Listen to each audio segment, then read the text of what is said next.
ሰላም እንደምናችሁ የእግዚአብሔር ቤተሰቦች እግዚአብሔር ጸጋና ሰላም ለሁላችን ይብዛልን።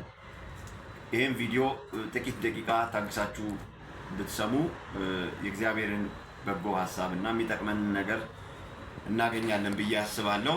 ከእግዚአብሔር ቃል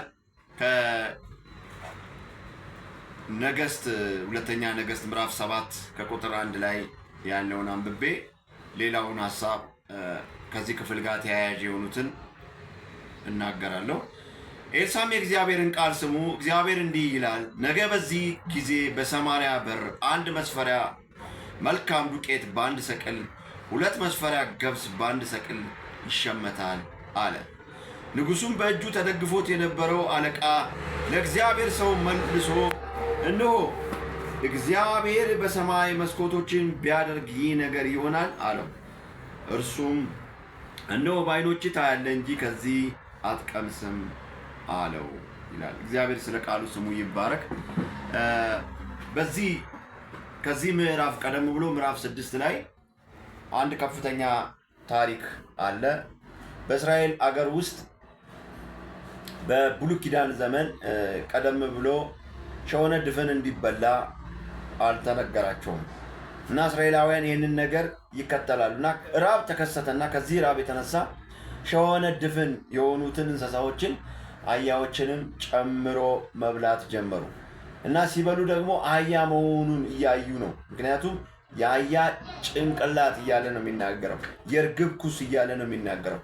ይህ ጉዳይ ደግሞ በጣም ጨምሮ ሄዶ ወዴት ደረሰ? የራቡ ጥግ መጽሐፍ ቅዱስ ላይ ስለተጻፈ እንጂ በቃላት ለመጠቀም በጣም የሚከብድ ነው። እሱም ምንድን ነው? እናት ከእራቡ ጥንካሬ የተነሳ የገዛ ልጇን ጨክና ቀቅላ እስክትበላ ድረስ አደረሳት እና በሁለት እናቶች መካከል ክርክር ተከሰተ። ይህ ክርክር ምንድን ነው? አንድ እናት ወደ ዳኛ አቤቱታ ሄዳ ንጉሥ ሆይ ፍረድልኝ አለች። ንጉሡም መልስ ሰጣት። እኔ የምፈርድልሽ ምንድን ነው? ከምንድን ነው የምፈርድልሽ? ከአውድማው ነው ፍትህ የምሰጥሽ ወይ ከመጥመቂያው ነው አላት። አያችሁ፣ ቤተ መንግስት ውስጥም የራቡ ተጽዕኖ ነበረ። ስለዚህ ገብስ አይወቃም፣ ስንዴ አይወቃም፣ የለም፣ አውድማው ባዶ ነው። እንደገና ደግሞ ወይንም አይጠመቅም። ስለዚህ ይሄ ራብ የተከሰተው በሰው ሰራሽ ራብ ነው። ዋናው ለምንድን ነው በሰው ሰራሽ ራብ ያልኩበት ምክንያት ሶርያውያን እስራኤልን ከበው ቦርደር አሳጥተዋል፣ በእራብ ጠቋቸው እና ሰው ሰራሽ ራብ ነበር እና ንጉሡ ምንም እኔ ልረዳ አልችልም፣ በተለይ በሚበላና በሚጠጣ በሚል ሀሳብ ከተናገረ በኋላ እስቲ አቤቱታሽን አቅርቢ የሚል ነገር እድል ሲሰጣት እቺ አለች፣ መጀመሪያ የኔ ልጅ ቀቅለን በልተን ቀጥሎ የሷን ልጅ ቀቅለን እንበላ ስንል ሸሸገችብኝ። ስለዚህ ንጉሥ ሆይ ፍረድ አለች። ንጉሥ በጣም ተጨነቀ፣ ከልቡ አዘነ እና አይደለም ከላይ ያለውን የክብር ልብስ ይቅርና የውስጠኛውን ልብስ አውጥቶ ትቢያ አመድ ለብሶ በእግዚአብሔር ፊት ማቅ ለበሰ። በዚህ አጋጣሚም ደግሞ ተነሳና ከዚህ በኋላ የኤልሳዕ ጭንቅላት ወይንም ደግሞ የኤልሳዕ አንገት አያድርም፣ እኔ አስነሳዋለሁ አለ። ምክንያቱም እሱ የእግዚአብሔር ሰው በመሆኑ እሱ እያለ እንዴት እስራኤል ሀገር ውስጥ ራብ ይከሰታል? ይህንን ከእግዚአብሔር ጋር በመነጋገር እግዚአብሔር ፊት የእግዚአብሔርን የልብ ፍላጎት በመጠየቅ መልስ ማግኘት ሲችል ነው እንደዚህ ያደረገው በሚል ኤልሳዕን ካልቀጣው አለ እና ኤልሳዕንም እንዲገደል ስለፈለገ ወደ ኤልሳዕ መልእክተኞችን ሲልክ ለኤልሳዕም ደግሞ የእግዚአብሔር መንፈስ አስቀድሞ ነገረው። ስለዚህ ኤልሳዕ አብሮት ላሉት ሽማግሌ ነገራቸው። ምን አላቸው? እዩት፣ ይሄ ነፍሰ ገዳይ አንገቴን ከላይ ላይ ሊያነሳ ይፈልጋል። እኔ በእግዚአብሔር ቦታ ነኝ ወይ? ይሄን ያደረገው እግዚአብሔር ነው። ይሄ ከእግዚአብሔር ዘንድ የመጣ ድርቅ ነው አለ እና ለሶርያውያን እድል ተሰጠ። እግዚአብሔር ይሄን ነገር እንዳደረገ ተናገረ እና ከዛም በመቀጠል ደግሞ የእግዚአብሔር መንፈስ ተናገረው። ኤልሳዕም አሁን ያነበብኩላችሁ ምዕራፍ 7 ቁጥር 1 ላይ ያለውን ከዚህ ሰው ልጅ ቀቅሎ ከሚበላበት፣ የአህያ ጭንቅላት ከሚሸጥበት፣ የእርግብ ኩስ ከሚሸጥበት ከዚህ ሁሉ ለየት ባለ ሁኔታ የእግዚአብሔርን መልካም ድምፅ አመጣ። ያውም ኩስ አይደለም፣ መልካም ዱቄት የገብስ እና ሌሎች ነገሮች እንደሚሆኑ ተናገረ። በዚህ ጊዜ ነው ላስተላልፍ የሚፈልገው ዋናው እዚህ ጋር ነው።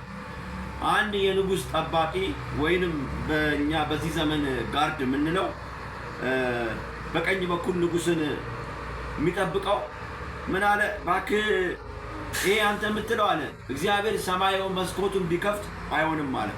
ከባድ ድፍረት ንግግር ተናገረ። ምናልባት እንደነዚህ ልጆቻቸውን ቀቅሎ የበሉትም እንደዚህ አይነት ድፍረት ከአፋቸው አልወጣም። ንጉሥም ራሱ ደፍሮ አልተናገረም። የእግዚአብሔርን ሰው ላይ ምንም አልተናገረም። እና ይሄ በቤተ መንግስት እንጀራ ትንሽ የጠገበ ስፖርት የሰራ ሳይሆንም አይቀርምና ተናገረ። በሌላኛውን ጣቢያ ዋናውን እግዚአብሔርን ደፈረ። ይሄ አይሆንም ማለት እና እግዚአብሔር ሰው አውቶማቲካሊ የተናገረው በህይወት እንዳይኖር ነው። አንተ ታያታለህ እንጂ ከዛ አትቀምስም አለው። እና ታሪኩ ምንድነው የሆነው? በዚህ ጊዜ በእስራኤል ውስጥ ደግሞ 4 ለምጻሞች ነበሩ ከህዝቡ ተለይቶ የሚኖሩ። እዚህ ብንቀመጥ ራቡ ይገለናል፣ ወደ ሶርያውን መንደር ብንገባም እነሱ ይገሉናል። ሞት በሰው እጅም ሆነ በራብ ሞት ነው፣ አንድ ሞት ነው በሚል እንድምታ መሰለኝ ወደ ሶርያውያን ምድር አቀኑ። እግዚአብሔር ስሙ ይመስገን። በዚህ አጋጣሚ እነሱ መሄድ ሲጀምሩ 4 ናቸው።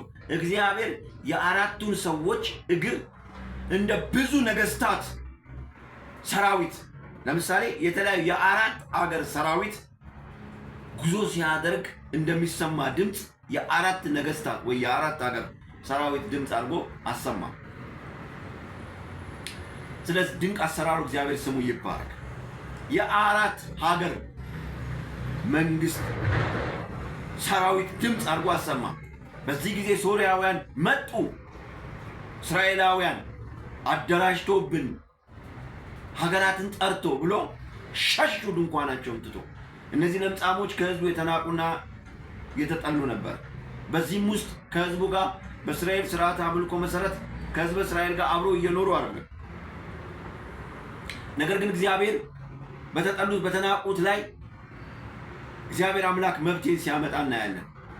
ያስጨነቀውን ህዝብን ቦርደር አሳጥቶ ያስጨነቀውን ሶርያውያንን በእነዚህ ለምጻም ምክንያት አስወጣቸው እና ከዛም በኋላ ምንድነው የሆነው?